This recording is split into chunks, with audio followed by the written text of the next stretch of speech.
নমস্কার, আপনারা দেখছেন aptakhobor.com। সরাসরি বহরমপুর রবীন্দ্র সদন থেকে ওয়াকআপ সচেতনতা ও সম্বর্ধনা সভা অনুষ্ঠিত হয়েছে। উপস্থিত আছেন পশ্চিমবঙ্গ রাজ্য বোর্ড মনোনীত মুর্শিদাবাদ জেলা ইমাম নিজামুদ্দিন বিশ্বাসের আহ্বানে এখানে একটি সভা চলছে। উপস্থিত আছেন মুর্শিদাবাদের একাধিক বিশিষ্ট ব্যক্তিবর্গ। বহরমপুর রবীন্দ্র সদন থেকে সরাসরি আপনাদেরকে দেখাচ্ছি। আমাদের বাইরে যে এফসিডি টিভি পর্দাকরণ আছে সেটা আপনারা দেখে নেন। রবীন্দ্র সদন কর্তৃপক্ষকে বলছি আপনারা একটু দেখে নেবেন। আমরা ব্লক নেতৃত্বে সবাই বই পেয়ে যাবেন। আমরা এবার জনাব আফরুজ্জামান মহাশয়ের কাছে বক্তব্য শুনবো। উনি বলেছেন তাড়াতাড়ি আছে, এরপরে রাজীব হোসেনকে 2 মিনিট বলবো বলার জন্য। এবার আমাদের জেলার মন্ত্রী জনাব আফরুজ্জামান মহাশয় তিনি সংক্ষিপ্ত আলোচনা পেশ করছেন।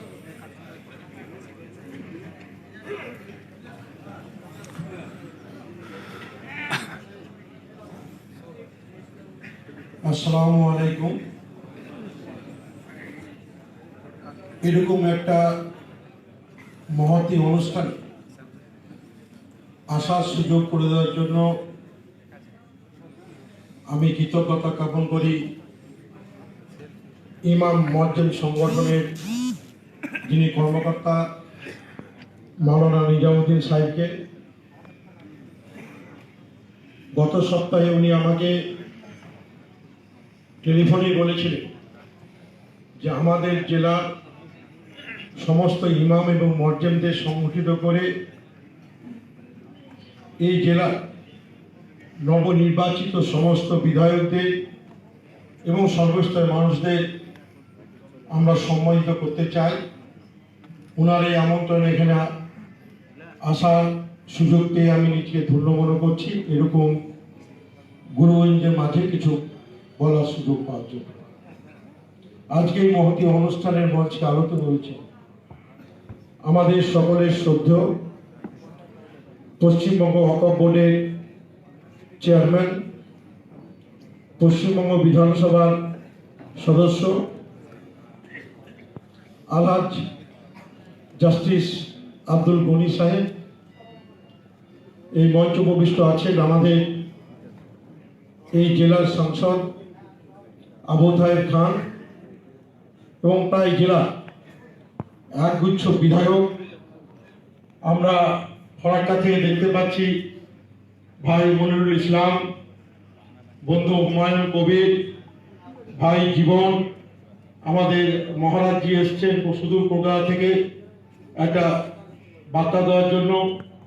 আমাদের জেলা পরিষদের কর্মাধ্যক্ষ রাজীব আছেন, আমাদের প্রাক্তন সচিব এবং বোর্ডের ডাইরেক্টর এনটিপিসি উনিও আছেন, রাজ্জাক সাহেব আছেন বিধায়ক, আমাদের হাজি নিয়ামত সাহেব আছেন বিধায়ক অপূর্ব সরকার, মমতাজজি আছেন বিধায়ক এবং বন্ধু নবীর আলম সহ মঞ্চে একগুচ্ছ অতিথিবৃন্দ এই মঞ্চকে আলোকিত করেছে। আমি প্রথমে ভেবেছিলাম যে এখানে বলার কিছু নেই। আজকে সামনে যারা বসে আছে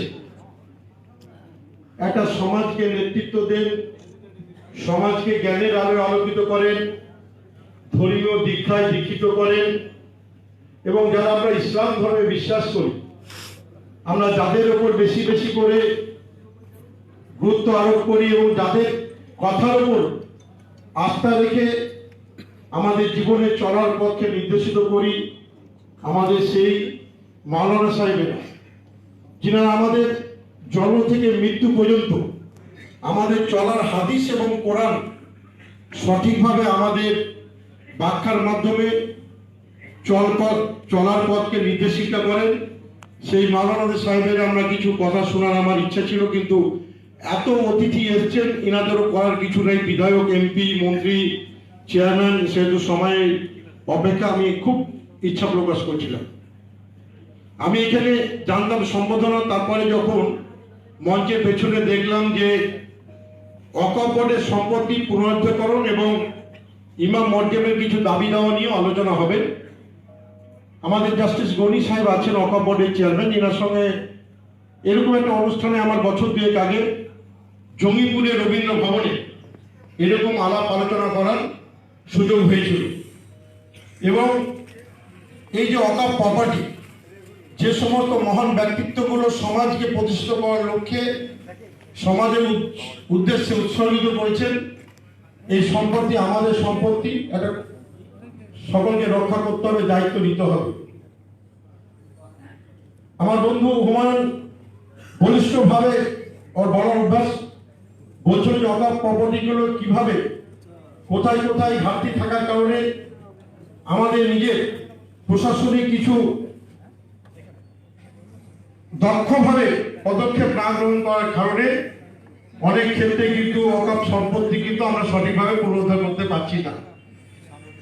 এর আগে এই আলোচনা সভায় জাস্টিস গনি সাহেব বলেছিলেন মাওলানা সাহেবের কাছে যে আপনাদের এলাকায় যে সমস্ত অকাপ প্রপার্টিগুলো, যে সমস্ত মানুষজন এই একটা উদ্দেশ্যকে সামনে রেখে অকাপ প্রপার্টি দান করে গেছেন, সেগুলো পুনরুদ্ধারের ক্ষেত্রে তাদের সহযোগিতা চেয়েছিলেন। আশা করি আজকে হয়তো বলবেন উদ্ধার হবে সম্পত্তি। আমাদের কলকাতা সহ রাজ্যে উনি এখনই প্রেসমিট করছেন প্রায় 1,20,000-এর বেশি একর জমি অকাপ প্রপার্টি আছে। এই প্রপার্টিগুলো যদি উদ্ধার করতে পারি আমাদের একটা মুসলিম সম্প্রদায়ের বিশেষ অনেক কাজে লাগবে। যে কথা আমরা বলতে চাইছিলাম যে আমাদের রাজ্যের মানবিক মুখ্যমন্ত্রী আজকে ইমাম এবং মজ্জেমেরা যে দাবিগুলো করেছেন, আমাদের নেত্রীর কাছে দাবি করতে হয় না, উনি এত মানবিক যে মানুষের জন্ম থেকে মৃত্যু পর্যন্ত মানুষের যা যা পরিষেবা সমস্ত সরাসরি জাতি ধর্ম রবীন্দ্র সদন থেকে এবং ভাষা সকলকেই মাথায় রেখে উনি একের পর এক পরিকল্পনা গ্রহণ করেছেন এবং বাস্তবে রূপ দেওয়ার চেষ্টা করেছেন।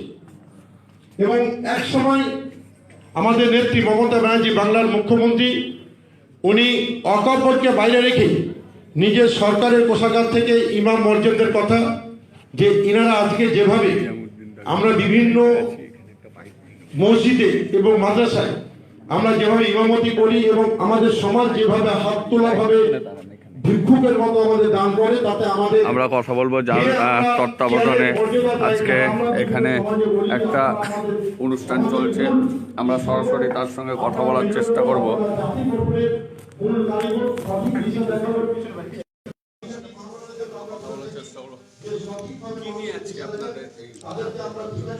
আজকে মূলত ওয়াকফ সচেতনতা ও সম্বর্ধনা সভা এবং ইমাম মুয়াজ্জিনদের বিভিন্ন দাবি দাওয়া নিয়ে মুর্শিদাবাদ জেলার প্রায় আজকে 1000 ইমামের উপস্থিতিতে মুর্শিদাবাদ জেলার প্রাণকেন্দ্র বহরমপুরে এবং মুর্শিদাবাদ জেলার সমস্ত মন্ত্রী, সমস্ত সাংসদ, সমস্ত বিধায়ক তা এবং রামকৃষ্ণ মিশন মঠের মহারাজ সকলের উপস্থিতি এবং সর্বোপরি ওয়াকফ বোর্ডের চেয়ারম্যান জাস্টিস আব্দুল গনি সকলের উপস্থিতিতে আজকে এই আলোচনা সভা। সেখানে ইমাম মুয়াজ্জিনদের অনেক দাবি দেওয়ার কথা উল্লেখ করা হয়েছে। অনেক অকাপ প্রপার্টি অবৈধ বেদখল আছে, সেগুলো উদ্ধারের কথা আলোচনা হচ্ছে এবং ইমাম ভাতা বৃদ্ধির ব্যাপারে দাবি তোলা হচ্ছে বিধানসভায়। সাথে সাথে পুরোহিত ভাইদের তাদেরও ভাতা যেন বৃদ্ধি হয় সেই দাবিও তোলা হচ্ছে। ইমাম পুরোহিত এই বাংলা হচ্ছে সম্প্রীতির বাংলা, সকলকে মিলেমিশে সকলের যেন উন্নয়ন হয় আর ইমামরা যেন সামাজিক কাজকর্মে প্রচার চালায়, সেই বিষয়ে আজকে আলোচনা হচ্ছে।